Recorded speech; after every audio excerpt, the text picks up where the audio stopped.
જય જોહાર, જય ભીલ પ્રદેશ. થાકી ગયા લાગે છે કે બધા? સવારે વેલા બોલાવ્યા છે રસિકભાઈ લોકો, એટલે કદાચ જમ્યા વગર આવ્યા છે એવું લાગે છે. તો બધા વધારે સમય હું નથી લેવાનો, વ્યવસ્થાનો પણ અભાવ છે, પણ બધાને નમ્ર અપીલ કરું છું કે બધા પોતપોતાની જગ્યા વ્યવસ્થિત લઈ લેજો અને વધારે સમય હું નહીં લઈશ.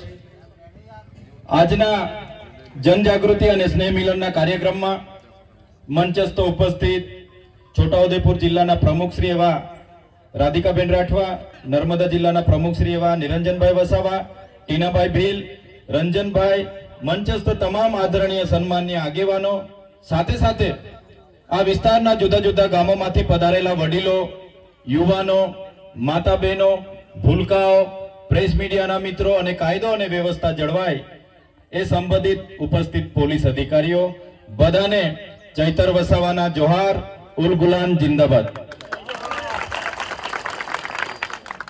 તમે બધા વિચારતા હશો કે આજે તો કોઈ ચૂંટણી નથી, કોઈ જાહેરનામું નથી, અને આ મીટિંગ શાના માટે રાખવામાં આવી છે? ત્યારે સાથીઓ, અમે તમને મળવા માટે આવ્યા છે.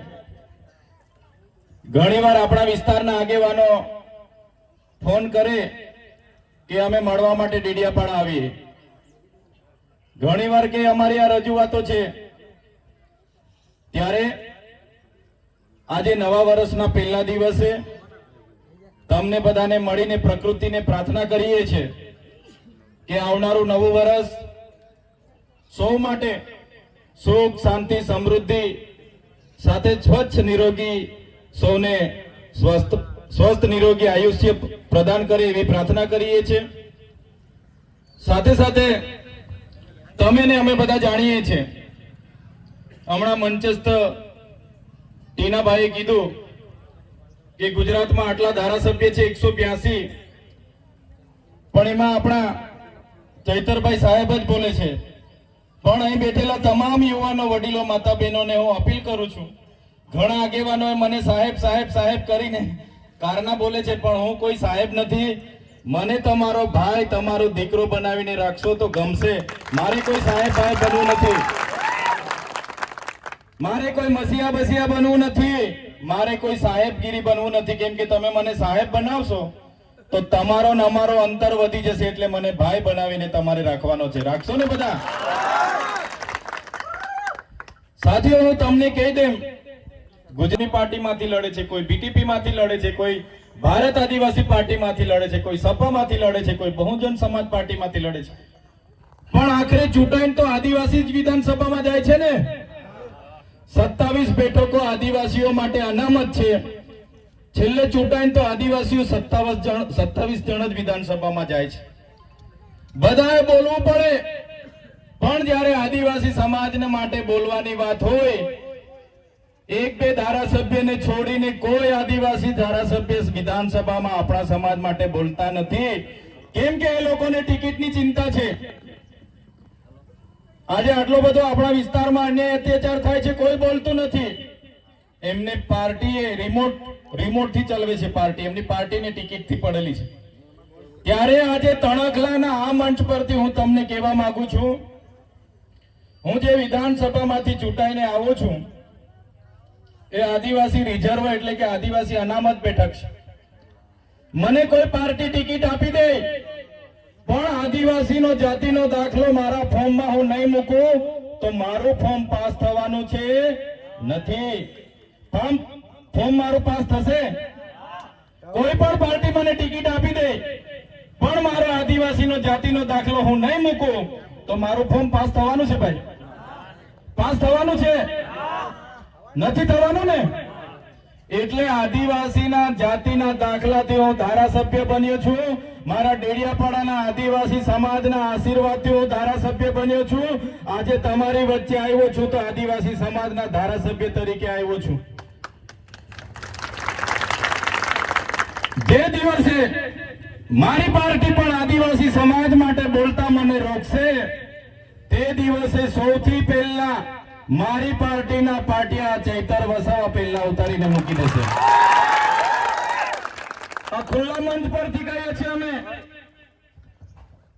આદિ અનાદિકાળથી વસનારો અમારો આદિવાસી સમાજ છે.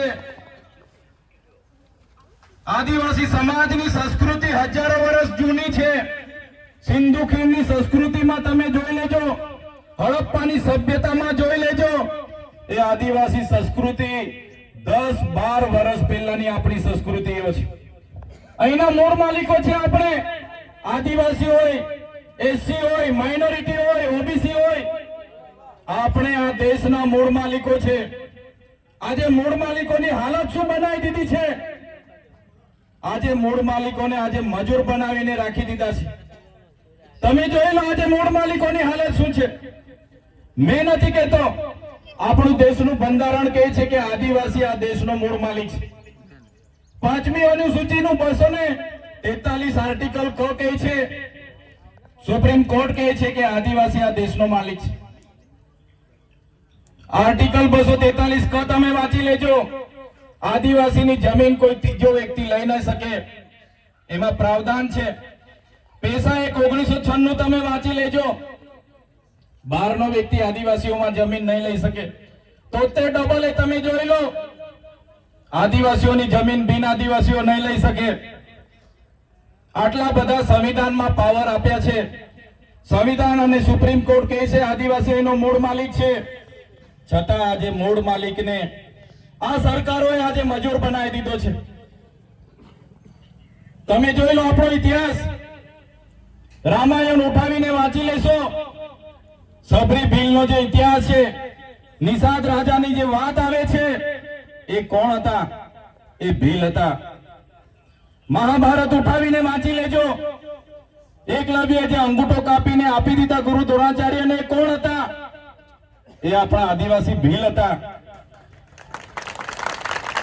તમે મહારાણા પ્રતાપનો ઇતિહાસ વાંચી લેજો, જ્યારે હલ્દી ઘાટીનું યુદ્ધ થયું, મહારાણા પ્રતાપના પોતાના ભાઈએ પણ એનો સાથ છોડી દીધો, ત્યારે પૂંજા ભીલે આખી સેના લઈને મહારાણા પ્રતાપ સાથે ઉભા હતા. એ આપણા આદિવાસી ભીલો હતા. તમે શિવાજી મહારાજનો ઇતિહાસ વાંચી લેજો, શિવાજી મહારાજ સાથે દુધાબેલ આખી ફોજ જે ભીલોની હતી, એ આપણા આદિવાસીઓની હતી. મિત્રો તમે જોઈ લો દેશની આઝાદીનો ઇતિહાસ, બિરસા મુંડા હોય, ખાજ્યા નાયક હોય, ટાટ્યા ભીલ હોય, જયપાલસિંહ મુંડા હોય કે ગુરુ ગોવિંદસિંહ હોય, દેશના આઝાદીમાં અંગ્રેજો સામે એમણે ઉલગુલાન જાહેર કર્યું. હજારો લોકો મરી ગયા. માનગઢની વાત કરું, 17/11/1913 ના રોજ ગુરુ ગોવિંદગીરીની આગેવાનીમાં માનગઢ ખાતે સ્વાયત્ત રાજ માટે એ લોકોએ સભા યોજી. આ સભામાં અંગ્રેજો અને ત્યાંના સામંત રાજાઓએ ગોળીબાર કર્યો. 1507 લોકો ત્યાં મરી ગયા. ગુરુ ગોવિંદજીને પણ પગમાં ગોળી વાગી, હજારો લોકો ઘાયલ થઈ ગયા. એનો ઇતિહાસ કોઈ આજે ઇતિહાસમાં નથી. ત્યારે સાથીઓ આપણા એ પૂર્વજોમાંથી એ આપણા પૂર્વજો હતા. ત્યારે હું તમને ગર્વ સાથે કહું છું, આટલી જૂની સંસ્કૃતિ, ધર્મપૂર્વી સંસ્કૃતિ આપણી છે. દેશની આઝાદીમાં આપણે આટલું બધું યોગદાન આપ્યું છે. સમાજમાંથી આપણે આવીએ છીએ. જ્યારે દેશને આઝાદી મળી, જ્યારે નર્મદા ડેમ બનાવવાનો હતો, દેશની વિકાસની વાત હતી, ત્યારે આપણા આદિવાસીઓએ ગામડાને ગામડા નર્મદા ડેમમાં પણ ખાલી કરીને આપ્યા છે. ઉકાઈ ડેમની વાત હોય, કરજણ ડેમની વાત હોય કે કડાણા ડેમની વાત હોય, આ વિસ્તારમાં જ્યારે પણ વિકાસની વાત હતી, આદિવાસીઓને વિસ્થાપિત કરવામાં આવ્યા છે. અને આજે જ્યારે અમારા આદિવાસીઓની વિકાસની વાત આવે છે, ત્યારે આજે શિક્ષકો માટે આંદોલનો કરવા પડે, આજે રોડ રસ્તા માટે આંદોલનો કરવા પડે, આજે શાળાઓ માટે આંદોલનો કરવા પડે, આજે લડેંગે જીતેંગે જિંદાબાદ મુર્દાબાદ કરવું પડે, આજે આવેદન નિવેદન કરવું પડે, આજે રોજગારી માટે લડવું પડે. ત્યારે અમે આ સરકારોને કહેવા માંગીએ છીએ, આઝાદીના 78 વર્ષ પછી કરવા નહીં માંગશે તો આવનારા દિવસમાં તૈયાર થઈ જજો. ભીલ પ્રદેશ બનાવીને રહેશે. દેશનું 29મું રાજ્ય ભીલ પ્રદેશ બનાવીશું અમે, અને એની રાજધાની આપણે કેવડિયા રાખીશું. કેવડિયા કોઈના બાપની તાકાત નથી કે અમારો ભીલ પ્રદેશ અલગ રાજ્ય બનાવતા અમને રોકે. આ વિસ્તારોમાં અમારા આદિવાસીઓને હિન્દુ મુસ્લિમના નામે લડાવવામાં આવે છે. અમારા આદિવાસીઓને પણ હું કહેવા માંગુ છું, મારા વડીલો, મારા યુવાનો, મારી માતા બહેનોને પણ વિનંતી કરું છું કે હવે પછી આપણે ક્યારે હિન્દુ મુસ્લિમની લડાઈમાં પડવાનું નથી. આપણા અધિકારોની લડાઈ માટે હવે બહાર નીકળવાનું છે. સંવિધાને અધિકારો આપ્યા છે. આ સરકારોએ આજ દિન સુધી લાગુ નથી કર્યા. એની લીધે અમારા સમાજની હાલત આ છે. આજે વિકાસની મોટી મોટી વાતો થાય છે, મોટા મોટા બેનરો લગીને બ્રાન્ડિંગ થાય છે, પ્રચાર થાય છે, પ્રસાર કરે છે, અમૃતકાળ, અમૃત મહોત્સવ ચાલે છે. ઊંચી ઊંચી પ્રતિમાઓ બનાવી દેવાથી, ઊંચા ઊંચા બિલ્ડિંગો બનાવી દેવાથી, આ વિસ્તારમાંથી નહેરો લઈ જવાથી, આ વિસ્તારમાં હાઈવે લઈ જવાથી અમારો આદિવાસીઓનો વિકાસ થવાનો નથી. અમારા આદિવાસીઓને સારું શિક્ષણ આપો, અમારા લોકોને સિંચાઈનું પાણી આપો, અમારા લોકોને રોજગાર આપો, તો જ અમારા આદિવાસીઓનો વિકાસ થવાનો છે. સાથીઓ, ક્યાં સુધી આપણે લડીશું અને શા માટે? ક્યાં સુધી આપણે ભીખ માંગીશું? સરકારો આવે છે, એમના બહારના એજન્સીઓ વાળા મળતિયાઓ, એનજીઓ વાળા મળતિયાઓ આપણા આદિવાસીઓના બજેટ પર જીવે છે. આ વિસ્તારમાં પણ કેટલાક પ્રાંતિ લોકો આવીને નેતા બનીને ફરે છે. એમને પણ કહેવા માંગુ છું, અમારા આદિવાસીઓને અંદર અંદર લડાવવાનું બંધ કરી દેજો. જે રીતે તમે લોટો લઈને આવ્યા હતા, એ રીતના લોટો લઈને પાછા અમે તમારા વતનમાં રવાના કરી દઈશું. અહીંયા લોટા લઈને આવેલા ને અમારા આદિવાસીઓને અંદર અંદર લડાવે છે ને રાજ કરે છે. એવા લોકોને પણ ઓળખી લેજો. જે દિવસે અમારો આદિવાસી જાગશે, એ દિવસે આવા લોટા લઈને આવેલા લોકોને પણ ફરી લોટા લઈને પાછા એમના યુપી બિહાર મોકલી આપે છે. આ આદિવાસીઓનું ખૂન છે. અમારા પૂર્વજોએ આઝાદીમાં પણ પોતાનું યોગદાન આપ્યું છે, દેશના વિકાસમાં પોતાનું યોગદાન આપ્યું છે. અને આજે અમારી જમીનો સંપાદન કરી લેવામાં આવે છે, શ્રી સરકાર કરી લેવામાં આવે છે, કંપનીઓને આપવામાં આવે છે. ત્યારે સાથીઓ, હવે કોઈ આવેદન નિવેદન કરવાની જરૂર નથી. હવે કોઈ જિંદાબાદ મુર્દાબાદ કરવાની જરૂર નથી. નર્મદામાં આટલા બધા વિસ્થાપિત થયા આપણા લોકો, આટલા વર્ષોથી દર દર ભટકે છે. અહીંના નેતાઓ ગોળ ગોળ ફેરવે છે, ખોટા વાયદાઓ કરે છે, મંત્રી તંત્રી પારણા કરાવીને જતા રહે છે. પણ મેં તમને વિસ્થાપિતોનો પણ આજના મંચ પરથી કેમ છું, બાલુભાઈ, હવે તમે બધા તૈયાર થઈ જાઓ. હવે ભીખ નથી માંગવાની. આ લોકો જો નર્મદા વિસ્થાપિતોને યોગ્ય ન્યાય નહીં આપશે, આવનારા દિવસોમાં નર્મદા કેનાલ બંધ કરી દઈશું. તૈયાર થઈ જાઓ. અમે આગેવાની કરવા માટે તૈયાર છે. પોલીસ સામે અમે લડવા માટે તૈયાર છે. પોલીસનો પહેલો દંડો, પહેલી ગોળી અમે ખાઈશું. પણ જો આ નર્મદા વિસ્થાપિતોને ન્યાય નહીં આપશે, નર્મદા વિસ્થાપિતોને ન્યાય નહીં આપશે, આવનારા દિવસમાં નર્મદાની કેનાલ બંધ કરવા માટે અમે જવા તૈયાર છે. નર્મદા ડેમ આપણો છે, નર્મદામાં ઉત્પન્ન થતી વીજળી આપણી છે, નર્મદાનું પાણી આપણું છે, અહીંયા આપેલી જમીનો આપણી છે, અહીંયા બનેલી જીઆઈડીસીમાં કોલસો નીકળે આપણો છે, આ માડુંગરમાં યુરેનિયમ નીકળે આપણો છે. જ્યારે અમારા આદિવાસી બાળકોના શિક્ષકોની વાત આવે, જ્યારે અમારા રોડની વાત આવે, જ્યારે અમારે પીવાના પાણી માંગવા જવાનું હોય તો ભિખારીની જેમ હવે જવાનું નથી. પણ સાથીઓ, હવે તૈયાર થઈ જાઓ. અમે આગેવાન કરવા તૈયાર છે. બસ તમારો સહકાર મળીશું. આ દેશ આપણો છે, અહીંના મૂળ માલિકો આપણે છે. ત્યારે મારા સાથીઓને વિનંતી કરું છું, મારા વડીલો, યુવાનો, હું તળવી, હું વસાવા, હું ચૌધરી, હું ભીલ, હું ગામિત, હું ધામોર, હું બારિયા એમ કરીને અંદર અંદર લડાવવાનું નથી. આપણે આદિવાસીઓ છે. જે દિવસે આપણે આદિવાસી તરીકે મટી જઈશું, તે દિવસે તમને ને અમને કોઈ પૂછવાનું નથી. પહેલા આદિવાસી તરીકે આપણે બચવું પડશે. એક તીર એક કમાન, એક તીર એક કમાન. કેમ કે આજે આદિવાસીઓ પાર્ટીઓમાં વેચાયેલા છે, આજે આદિવાસીઓ ધર્મમાં વેચાયેલા છે, આજે આદિવાસીઓ સંગઠનોમાં વેચાયેલા છે. એટલા માટે તમને કેમ છું, પહેલા તમે આદિવાસી છો, એ આદિવાસી તરીકે બચો, પછી પાર્ટીઓમાં વેચાજો, પછી ધર્મમાં વેચાજો, પછી સંગઠનોમાં વેચાજો. આજે શું હાલત આપણી બની ગઈ છે? આજે મૂળ માલિકને અહીંયા કેવડિયામાં બાંધીને મારીને મારી નાખવામાં આવે છે.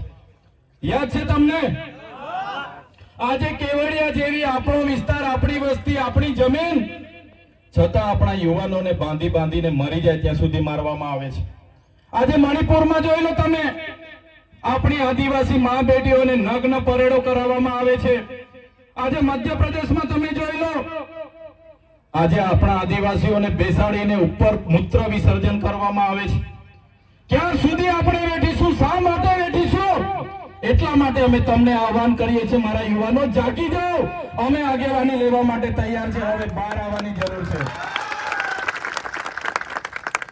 આજે દેશમાં 8% આદિવાસી વસે છે.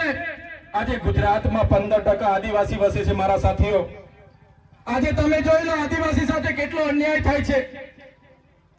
જો ગુજરાતમાં 15% આદિવાસી વસતો હોય તો 100 જજમાં 15 જજ આદિવાસી હોવા જોઈએ કે નહીં હોવા જોઈએ? 100 કલેક્ટરમાં 15 કલેક્ટર આદિવાસી હોવા જોઈએ કે નહીં હોવા જોઈએ? 100 ડીડીઓ 100 એસપી માંથી 15 આદિવાસી હોવા જોઈએ કે નહીં હોવા જોઈએ? 100 મામલતદાર 100 ટીડીઓ માંથી 15 આદિવાસી હોવા જોઈએ કે નહીં હોવા જોઈએ? 100 બિલ્ડરો માંથી 15 આદિવાસી બિલ્ડરો હોવા જોઈએ કે નહીં હોવા જોઈએ? આજે નથી. કેમ કે આપણા આદિવાસી નેતાઓ બાયલા છે. કોઈ સરકાર સામે બોલવા તૈયાર નથી. ત્યારે અમે કહીએ છીએ એમના જેવા બંગડી પહેરીને અમે નથી બેઠા. જે દિવસે અમારા આદિવાસી સમાજ માટે બોલતા અમારી પાર્ટી અમને રોકશે, એ દિવસે પાર્ટીના પાટિયા પણ આ ચૈતર વસાવા ઉતારીને મૂકી દેશે. અમને ચૂંટણીઓનો મોહ નથી, પણ જ્યાં સુધી સત્તા પર નહીં આવીશું ત્યાં સુધી આ લોકો ગાંઠવાના નથી. એટલે જ મેં કેમ છું, ચૈતર વસાવા આવ્યાથી અહીંયા કઈ ચમત્કાર નથી થઈ જવાનો. કોઈ માતાજી બાતાજી કે કોઈ ભગવાન તમારો ઉદ્ધાર નથી કરી દેવાના. પોતાના હક અધિકારની લડાઈ તમારે બધાએ લડવી પડશે ને એના માટે તમારે બધાએ બહાર આવી જવું પડશે. સાથીઓ, હું પોતે નથી આવી જવાનો. એ મંચ પર બેઠેલા લોકો તમારા ભાગની લડાઈ નથી આવવાના. અમારા સાધુ મહંતો તમારા ભાગની લડાઈ લડવા નથી આવવાના. તમારા ભાગની લડાઈ, તમારા અસ્તિત્વની લડાઈ, સંસ્કૃતિ બચાવવાની લડાઈ, આદિવાસી બચાવવાની લડાઈ આપણે બધા સાથે નીકળીશું તો થવાની છે. આજે તમે જોઈ લો શું હાલત છે. આપણી 15% વસ્તી છે, છતાં 15% કોઈ જગ્યાએ આપણે નથી. ગાંધીનગરની સચિવાલયમાં જશો ત્યાં પણ આપણે 15% નથી. આપણા પોલીસ સ્ટેશનમાં જશો ત્યાં પણ એસસી એસટી ઓબીસી ના પીઆઈ ને સાઈડ પોસ્ટિંગ હશે અને બીજા લોકોને મેન પોસ્ટિંગ હશે. ડીએસપી માં પણ આપણા લોકો સાઈડ પોસ્ટિંગમાં હશે, બીજા લોકોને મેન પોસ્ટિંગમાં હશે. આજે જ્યાં મેન ખાતાઓ હશે ત્યાં આપણા લોકો નથી. એટલા માટે કેમ છું, કેટલું પણ લડેંગે જીતેંગે કરીશું, કેટલું પણ આપણે વિકાસની વાતો કરીશું, કેટલું પણ બજેટ બનશે, પણ જ્યાં સુધી અમલીકરણમાં આપણા લોકો નહીં હશે ત્યાં સુધી આપણો વિકાસ થવાનો નથી. એટલા માટે જ કેમ છું કે દેશનું 29મું રાજ્ય આપણે માંગવું પડશે અને એના માટે બધાએ તૈયાર થઈ જવું પડશે. આજે અમેરિકા જેવો અમેરિકા આપણા કરતા ઓછી વસ્તી છે, છતાં અમેરિકામાં 50 રાજ્ય છે. જે રીતે તેલુગુ લોકોનું તેલંગાણા બન્યું, જે રીતે તમિલ લોકોનું તમિલનાડુ બન્યું, મરાઠાઓનું મહારાષ્ટ્ર બન્યું, પંજાબીઓનું પંજાબ બન્યું, ગુજરાતીઓનું ગુજરાત બન્યું, જે રીતે ઝારખંડીઓ માટે બન્યું, જે રીતે નાગા લોકો માટે નાગાલેન્ડ બન્યું, એ રીતે આવનાર દિવસોમાં આદિવાસી ભીલ સમુદાય માટે અલગ ભીલ પ્રદેશ અમને જોઈએ, નહીં તો અમે આંદોલન પર ઉતરી જઈશું. આજે તમે જોઈ લો, વડોદરામાંથી છોટાઉદેપુર છૂટું પડ્યું, તમને બધાને ફાયદો થયો કે નુકસાન થયું? ફાયદો થયો કે નુકસાન થયો? અમારે ભરૂચમાંથી 1997માં નર્મદા છૂટું પડ્યું તો અમને બધાને, રાજપીપળા નજીક પડે છે ભરૂચ કરતા, અમને બધાને ફાયદો થયો. ફાયદો થયો કે નુકસાન થયું? તો એવી રીતના 29મું રાજ્ય બનશે, એની રાજધાની કેવડિયા બનશે તો આપણને બધાને ફાયદો થશે કે નુકસાન થશે? ફાયદો થશે ને. એટલા માટે આવનારા ભવિષ્યમાં 29મું રાજ્ય આપણે બનાવવું પડશે. ભીલ પ્રદેશ આપણો હતો, આઝાદી બાદ આ લોકોએ 4 રાજ્યમાં વિભાજિત કરી નાખ્યું. જે રીતે આજે અંબાજીથી ઉમરગામ સુધીના 14 જિલ્લા આપણે આદિવાસી વિસ્તાર છે, એ જ રીતે રાજસ્થાનમાં ઉદયપુર, ડુંગરપુર, બાંસવાડા, સિરોહી, પ્રતાપગઢ, એવી રીતે મધ્યપ્રદેશમાં જાંબુઆ, અલીરાજપુર, પાલ, એ રીતે મહારાષ્ટ્રમાં નંદુરબાર, નાસિક, પાલઘર, આ વિસ્તાર આજે બી આપણે બધા એકબીજા સાથે જોડાયેલા છે. આજે પણ આપણી સંસ્કૃતિ, આપણી રીત ભાષા, આપણી વિધિ પૂજા, આજે પણ આપણી રોટી બેટીનો વ્યવહાર એ લોકો સાથે છે કે નથી? મધ્યપ્રદેશ સાથે તમારો છે કે નથી? એવી રીતે અમારો પણ મધ્યપ્રદેશ અને મહારાષ્ટ્ર સાથે છે. ત્યારે અલગ ભીલ પ્રદેશ આપણે બનાવવા માટે તૈયાર થઈ જવું પડશે.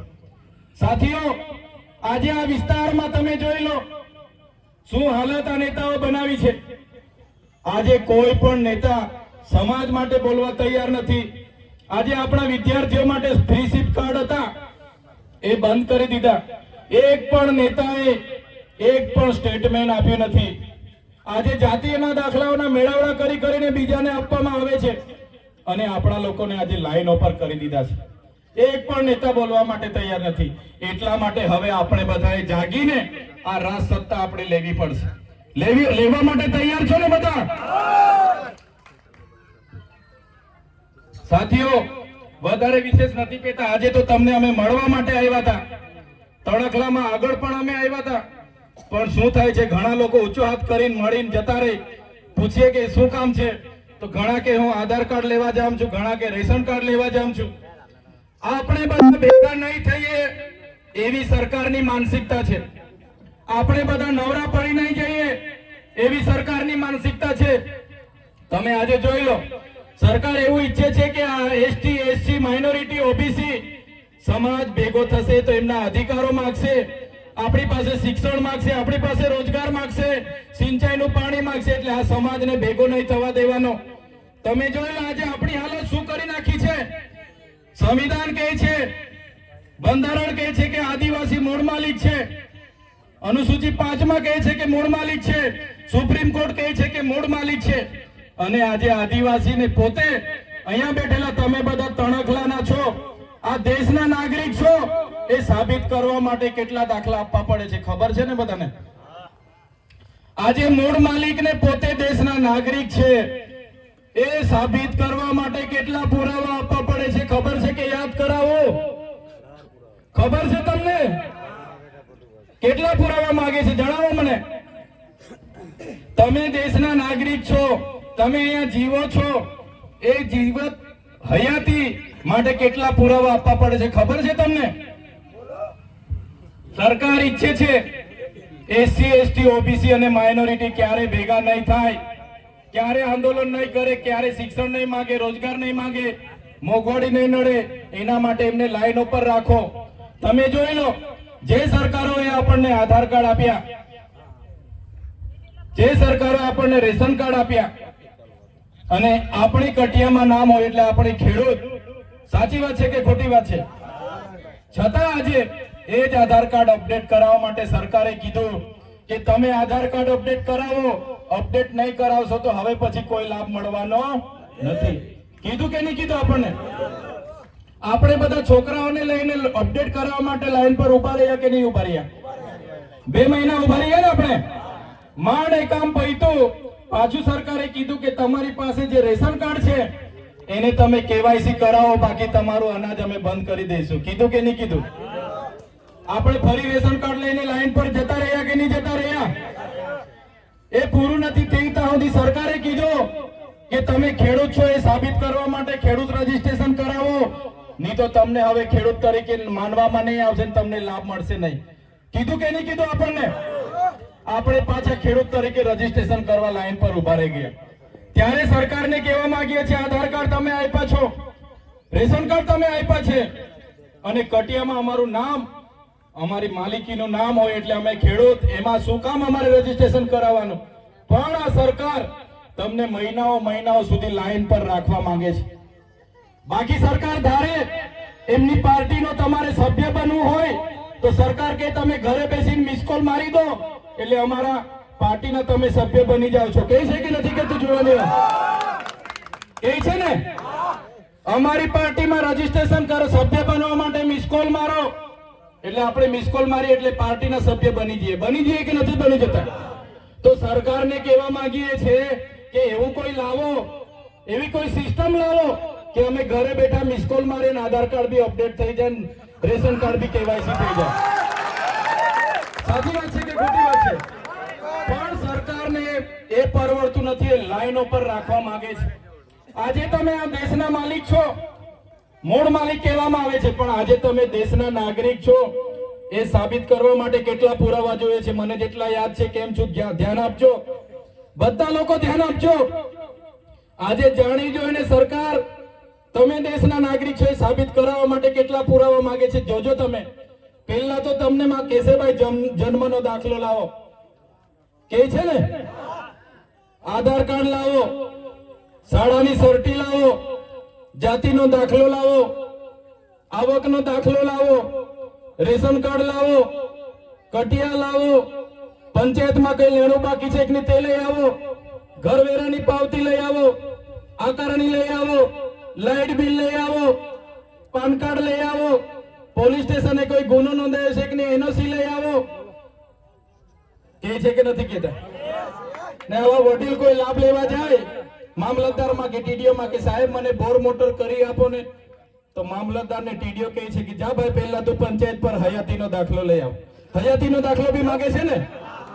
હવે આ પોતે વડીલ હયાત છે તો લાભ લેવા એવા છે, એને બી પાછો હયાતીનો દાખલો માંગે છે કે નથી માંગતા? તો આ સરકારોએ આવી સિસ્ટમ આપણને ભેગા નહીં થાય એના માટે આખું વર્ષ કાગળિયા ભેગા કરો, ભેગા કરો, ભેગા કરો, ભેગા કરો. અમારા સંત વડીલોએ કીધું 84 લાખ યોનિમાંથી પસાર થઈને આપણે માનવીનો જન્મ મળ્યો છે. સાચી વાત છે ને વડીલ? સાચી વાત છે ને? અમારા સંત વડીલે સત્સંગમાં આવું કહેતા છે, 84 લાખ યોનિમાંથી પસાર થાવ તો માનવીનો જન્મ મળે છે. અને માનવીનો જન્મ લઈ આવ્યા તો આપણે માનવી અહીંના નાગરિક સાબિત કરવા માટે અડધી જિંદગી પેલા કાર્ડ ભેગા કરવામાં જતી રહી છે. થાય છે ને અડધી જિંદગી. તમે કોઈ છોકરાને નિહાળમાં મૂકી આવજો, 2 મહિના તમારે કાગળિયા ભેગા કરવામાં થઈ જશે. કોઈ લાભ લેવા માંગશો, લોન લેવા માંગશો એટલે 3 મહિના તમારે કાગળિયા ભેગા કરવામાં થઈ જાય. તો આ પરિસ્થિતિ આપણી છે. નોટબંધીમાં આપણને બધાને લાઈનો પર કરી દીધા. નોટબંધી યાદ છે કે ભૂલી ગયા બધા? આપણા સાહેબે રાતે 12 વાગે કીધું કે તમારા પર 500 ને 1000 વાળી છે, કાલેથી ચાલવાની નથી, મહિના પછી બંધ થવાની છે, બદલી કાઢજો. યાદ છે ને 2016માં આપણે બધા બેંકોમાં લાઈનો પર લાગી ગયા 500 વાળી 1000 વાળી બદલાવા માટે. કોઈ કરોડોપતિ વ્યક્તિને ઠેલો લઈને પૈસા બદલાવતા તમે જોઈ લો બેંકમાં. કોઈ કરોડપતિ બેગ ભરીને આવ્યો હોય ભાઈ મારા બદલી આપો એવો જોઈ લો તમે કોઈને? બધાનું બરાબર સેટિંગ થઈ ગયું. આપણા નાના નાના લોકો લાઈનો પર ઉભા રહીને કેટલા લોકો મરી ગયા કે નહીં મરી ગયા? શું ફાયદો થયો? નોટબંધીથી 15 લાખ મળવાના હતા, મળી ગયા તમને? 15 લાખ ખાતામાં જમા થઈ ગયા તમારા? પેલા ભાઈ બોલતા નથી, આ બાજુના જમા થયા હોય તો કહેજો, અહીંયા અમે ખોટા પડીશું. જમા થઈ ગયા 15 લાખ. સાહેબ આપવા માટે તો નોટબંધી કરી હતી, નથી મળ્યા ને? તો એ બધી આપણને લાઈન ઉપર રાખવાની વાત હતી. કોરોના આવ્યો તો કોરોના નામની એક હતી વાત તો ખબર છે ને બધાને? કોરોના તો ખબર છે ને, આ બોલતા નથી ભાઈ. કોરોના વાળોને અહેસાસ થયો ને? કોરોના તમે ઈ ટીવી ખોલો, વી ટીવી ખોલો, જી ટીવી ખોલો, સ્ટાર પ્લસ ખોલો, બધામાં કોરોના ચાલતું હતું 2 વર્ષ સુધી. યાદ છે ને બધાને? અમિતાભ બચ્ચન ફોન થી કે ભાઈ હાથ ધોવાનું રાખો, તમે દૂર રાખો, અંતર દૂર રાખો. હતું કે નહીં હતું? હતું કે નહીં હતું? 2 વર્ષ સુધી કોરોના ચાલ્યો. રાતે કીધું લોકડાઉન, આપણને તો લોકડાઉન એ બી ખબર નહોતી, પણ બીજા દિવસે પોલીસને દંડા લઈને ફરતા જોયા એટલે ખબર પડી કે લોકડાઉન છે આ પ્રકારનું. હતું કે નહીં હતું? પોલીસને આદેશ આ કોરોનામાં આટલો દંડ ઉઘરાવવાનો, જમાદારને આદેશ રોજના 200 મેમો ફાડવાના, આટલો દંડ જમા કરવાનો. બિચારા આપણા વાળો હોય એને બી નોકરી કરવાની છે. શર્માય કોઈ દિવસે આ ચોકડી પર હોય, કોઈ દિવસે પેલી ચોકડી પર હોય. કોઈ પણ વ્યક્તિ બાઇક લઈને જાય એટલે લાયસન્સ માંગે, લાયસન્સ ના હોય તો એનએસસી માંગે, પીયુસી માંગે, ફલાણું માંગે, હેલ્મેટ માંગે, બધું હોય તો છેલ્લે માસમાં તો બી 2000 નો દંડ લખી આપે. હતું કે નહીં હતું? 2 વર્ષ સુધી કોરોના ચાલ્યો. આપણે 12મું નહીં કરવાનું, મયતમાં ભેગા નહીં થવાના, ભજન નહીં કરવાનું, ગણપતિ નહીં કરવાની, નોરતા નહીં કરવાના, લગ્ન નહીં કરવાનું. અને એ લોકોની પ્રચારની રેલી હોય ને, કોઈ મોદી સાહેબ આવવાનો એટલે તે દિવસે કોરોનાને રજા. હતું કે નહીં હતું? તે દિવસે બધું રજા, ફરો ભાઈ, મજા કરો. એ જેવા ગયા એટલે પાછું કોરોના ચાલુ. હતું કે નહીં હતું? એટલા હાથ ધોળાઈને આપણને ગાણા કર્યા. તમે જોઈ લો, 2 વર્ષ કોરોનામાં બધું અર્થતંત્ર પૂરું થઈ ગયું. કોરોના કરીને બધું પૂરું થઈ ગયું. પણ સાથીઓ, તમે થોડું ઉપરોમાં ચલવો, તમારું મગજ ચલવો. કોરોના આટલા બધા લાખો લોકો મરી ગયા, રોજના સમાચારમાં આવે. આજે બરોડામાં 800 મરી ગયા, અમદાવાદમાં 2000 મરી ગયા, સુરતમાં 1500 મરી ગયા, ગુજરાતમાં આટલા હજાર મરી ગયા, દેશમાં આટલા લાખ મરી ગયા. 2 વર્ષ સુધી ટીવીઓ ખોલો એટલે હતું કે નહીં હતું? આપણે તો ખેતરોથી આવીએ, નોકરીથી આવીએ, બેન રોટલી બનાવે એટલે એવું થાય કે થોડીક વાર સમાચાર જોઈ લેમ. જેવું સમાચાર ચાલુ કરો એટલે કોરોના. પેલો 5 રોટલી ખાતો હોય તો 2 રોટલી ખાઈને ધાબળો ઓળીને ઊંઘી જાય. થાય કે નહીં થાય? આટલી બધી ચિંતા આપણને કરી દીધી હતી. અને આપણા સાહેબે તો કીધું કોરોનાનો ઈલાજ છે. તમે બધા થાળી વાડકી લઈને વગાડો, બહાર નીકળીને કોરોના નાહી જાય. કીધું તું કે નતું કીધું? કીધું તું ને? પાછા બીજા અઠવાડિયે કીધું કે તમે દીવા સળગાવો, કોરોના નાહી જાય. કોરોના ગયેલો ભાઈ? દીવા સળગાવ્યા હતા ને આપણે બધાએ, થાળી વેલણ વગાડ્યા હતા ને આપણે બધાએ, પણ કોરોના નહોતો ગયો. પણ સાથીઓ, વિચારો, આ કુવામાં કૂદી પડ્યો કે એટલે કૂદી નહીં પડવાનું, થોડું જોવાનું, વિચારવાનું કે શું થાય કુવામાં કૂદવાથી. તો લાખો લોકો મરી ગયા. પણ જેટલા પણ લાખો લોકો મર્યા છે બધા દવાખાનામાં મર્યા છે. એક પણ વ્યક્તિ કોરોનાથી બહાર ફફડીને મર્યો નથી.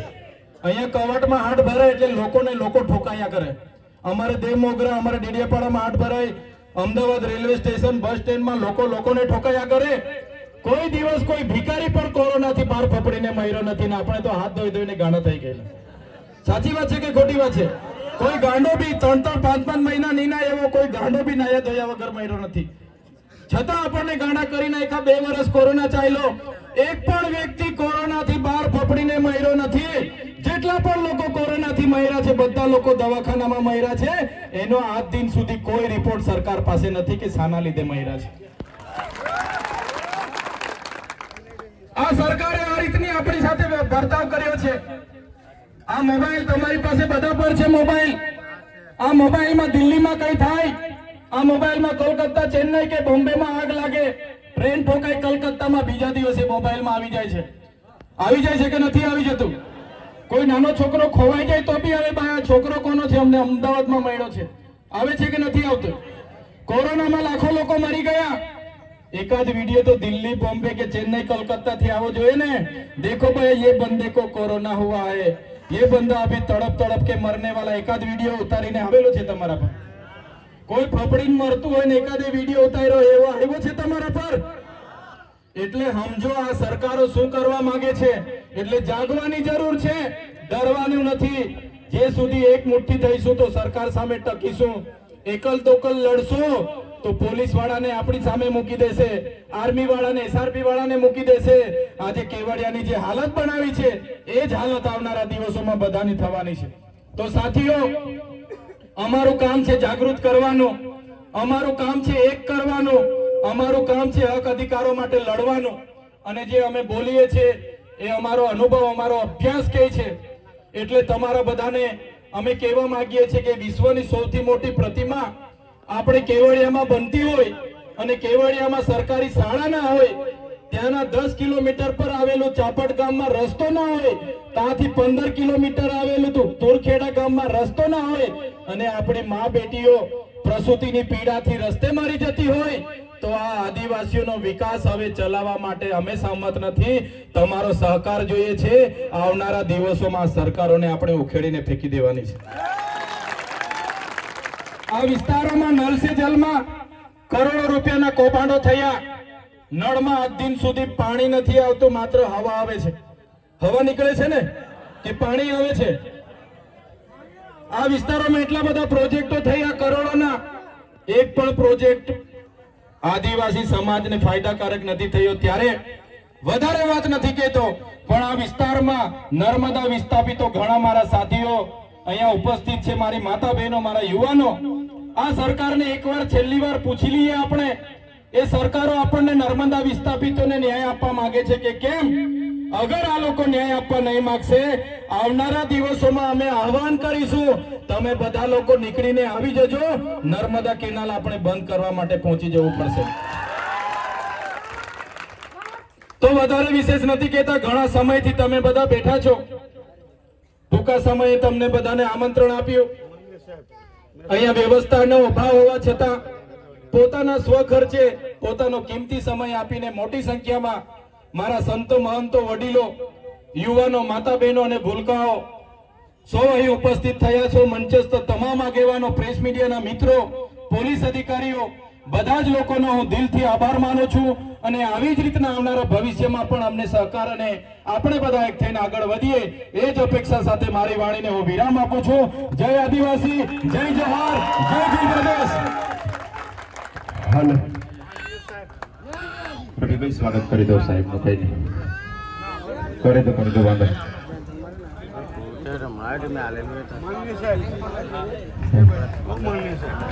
સાહેબ નું સ્વાગત કરવું હોય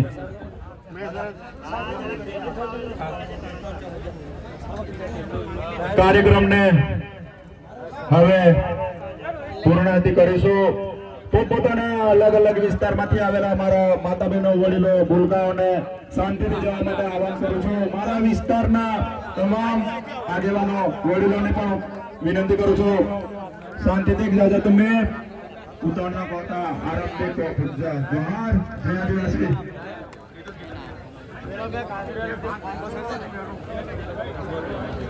वो बता देना है वारा फरती यार, वारा फरती, वारा फरती, बरोबर वारा फरती.